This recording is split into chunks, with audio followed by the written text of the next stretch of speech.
Have you ever wondered what it would be like to see the future? My name is Michelle Park, and this year my topic is actuarial science. I know many people would be like, what is that? Well, actuaries basically predict the future.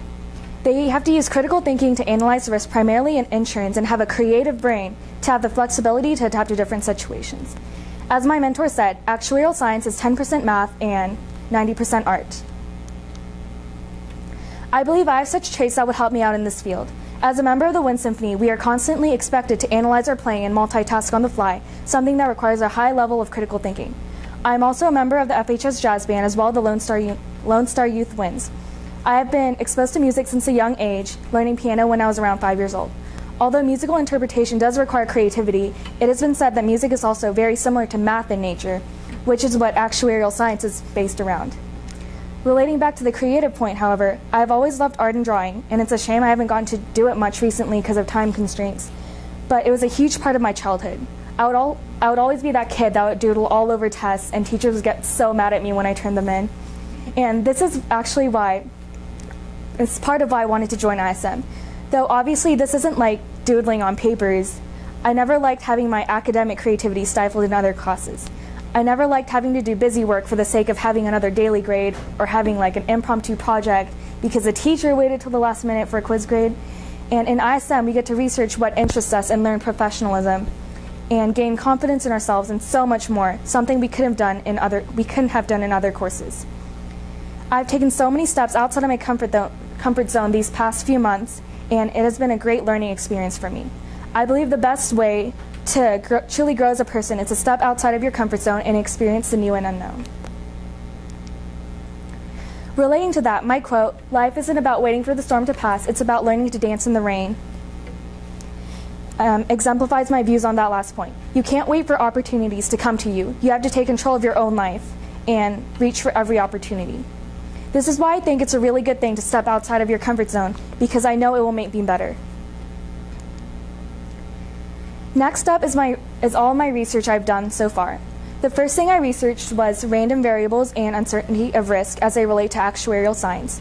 Basically, certainty is impossible, but probability and statistics can help reduce human uncertainty.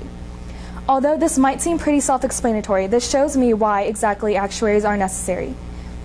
It's their job to reduce uncertainty because otherwise the world will be left in the dark in regards to the insurance future. Random variables are basically different things that affect risk. There's this stuff called mortality tables, which predicts how long a person has to live based on their traits like sex, age, or whether they smoke or not. It's really kind of morbid, and it's used in life insurance. And this is where I started to realize I don't want to do life insurance, because this is why I didn't do forensic pathology, because I don't want to determine how long someone has to live, because it's really morbid, and I wanted to get away from death and despair. And next, I decided to research where you can find actuarial jobs, because as I was searching for contacts, I noticed that it was really difficult to find the names of the professional actuaries unless it was like an actuarial firm. Most of them work behind the scenes in various companies, such as insurance companies, so I was curious where they found them. You can apply through company or career websites, which seems like common sense, but it also mentions systems that can be used to find them, such as Talio, Workapolis, or Monster. And furthermore, it's recommended that you search actuarial as a keyword instead of actuary, because the term actuary is reserved for the more senior roles. And campus recruiting is also a good way to get your name out there. And some important stuff mentioned was make a good impression with hiring managers and learn more about the company before you go and interview, as well as building an extensive network. And my next topic of research was a UNT trip. And I couldn't go to any classes that directly related to actuarial science, but I learned from the overall visit and the college atmosphere. At the finance class I went to, it was mostly test review, but the professor mentioned that he would drop the lowest exam grade. And I was pretty shell-shocked because I thought all professors were supposed to be super strict, but he wasn't, and it definitely went against all college professors are going to be super strict and they're going to hate that spiel that I've gotten from a lot of teachers, so it was kind of a welcome surprise. And my next point of research was some insurance basics from a book that my mentor asked me to read. One thing that stood out to me was a decreasing marginal utility of money, and that is, as extra units of wealth are added, the utility from those units decreases. The earlier incomes are used to buy necessities, but as you get more money, people might buy luxury items like games or like a jacuzzi. And this just made me think about a prevalent topic in recent political debates, which is the unequal distribution of wealth among the upper class and the lower class, such as the top 1% own more than the bottom 90% combined. As an average middle-class American, my views on this topic might be kind of skewed in favor of having higher taxes towards the more wealthy.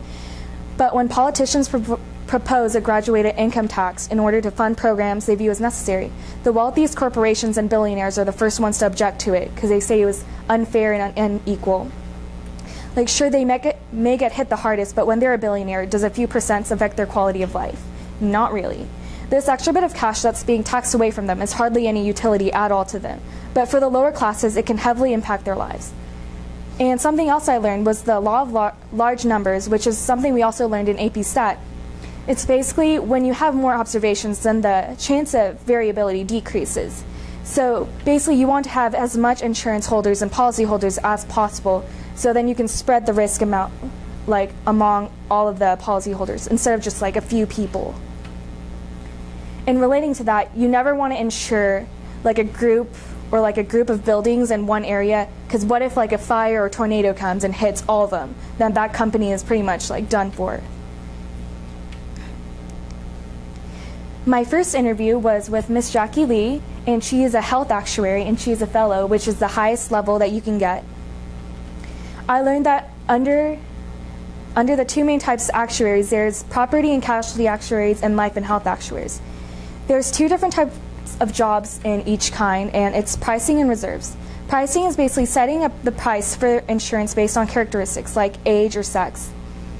Pricing actuaries usually create a rate manual that sets the guidelines for rates and usually don't interact with clients. It's the underwriter's jobs to assess the client themselves and assign them prices based on the actuary's manual. Like, for example, I'm a teenage girl who's 17 years old living in Frisco, so that would determine my price for insurance. And then reserve actuaries set aside reserves based on future unknown circumstances. Clients pay the premium, but the rest is set aside for later use in case of an emergency or accident, like a car accident. For example, a young single man might be really reckless and he might be more likely to get into an accident, so that's taken into account when setting reserves. For another example, a young married woman in her 30s might be really likely to have a baby soon, so that's taken into account in the reserves. It's highly unlikely that a reserve price is going to be 100% accurate, but actuaries do their best job to make sure it is, and to predict all outcomes and consider the chances before setting the reserve. My next interview was with Mr. Wes Campbell, and he's my mentor. What's really cool about him is because he's a self-proclaimed band nerd like me, so we kind of really clicked at the same time. He actually was at the Denton DCI competition that we were at, which I thought was really cool. He was like, Carolina Crown was robbed, and I was like, yes, I agree. He actually started with computer science, and he did not like it because it was so tedious, he said, and he didn't like it, and he wanted a profession with a barrier to entry, and he found that with actuarial science because of the exams. They're apparently really hard, and there's several. What's also really cool about him is that he actually went through both tracks. So there's around 7 or 8 exams for both property and casualty and life and health. But he went through the life and health side first, which is like 8 exams, and then he decided he didn't like that. So he went around and took an entirely new set of exams for property and casualty, and he likes it so much more. He also said that you can major in whatever you want, including gerbil nutrition. So as long as you pass the exams and take your VEs, you'll be fine, he said. And finally, he said property and casualty is like a free-for-all. It's a lot more varied than life or health, because property can encompass so many things, like a house, a car, anything that can be considered property. My next interview was with Mrs. Jennifer Allen, and she's a life actuary, and she has her ASA, so she's an associate. But she said she wasn't going to take any more exams because she said it was really stressful, and she had a kid. She's kind of done with that. And she said life insurance is really formulaic. There's a lot of tables used in Excel and a lot of calculations. It's a lot more technical than the others, which made me kind of like, no. I like being able to critically think instead of just calculate stuff and sit in front of a computer, just calculating. and making your own calculator, she said. It's basically insuring your own death, which I found was kind of morbid. Like, I don't want to do that. And she also talked about risk classes. So it's based on your traits, like I mentioned before, like your gender, your age, whether you smoke or not, and that places you in a risk class. So if someone smokes a lot, that would place them in a higher risk class because they're more likely to die sooner. So their premiums are probably going to be like a lot higher than people who don't smoke, for example. One of the challenges she mentioned was the influx of new information, because she's constantly learning new things and more knowledge is being discovered as she goes on in her profession. So she mentioned that as one of her challenges, but she also enjoys that a lot. My next interview was with Mr. Ray Garcia, and he's actually an insurance agent instead of an actuary. I decided to interview him because I wanted to know more about insurance, but from a different standpoint instead of just the actuarial standpoint. He said that the insurance agents, they write policies for customers, but they don't answer claims directly. That's done by a claims adjuster, whose specific job is to go out and investigate the claims and see if it's a valid claim or not. He mentioned the different types of insurance, like auto insurance, homeowners insurance, health insurance, and all that, and they have to be licensed to be able to sell each kind before they can actually do it. And one of the most profound things that I've taken from this is that he said being successful is enjoying what you do, and I thought that was really cool because he loves helping people, and his office is actually at the front because he wants to be the first to meet his clients and to meet them face to face because he really loves helping people. And my next interview was with Mr. Chris Goodman, and he's a pension actuary, and he's also an associate. Pensions is basically ensuring your retirement, and it's very calculation intensive, and it's fast paced, and it's supposedly harder than the other branches. Pensions is very easily subject to different legislations, and he mentioned a bunch of different laws that changed how they had to do their work. Like if, for example, like a new law is introduced, they have to change everything that they do relating to that. So it's a big learning curve, he said. And he also mentioned that the exams are very hard.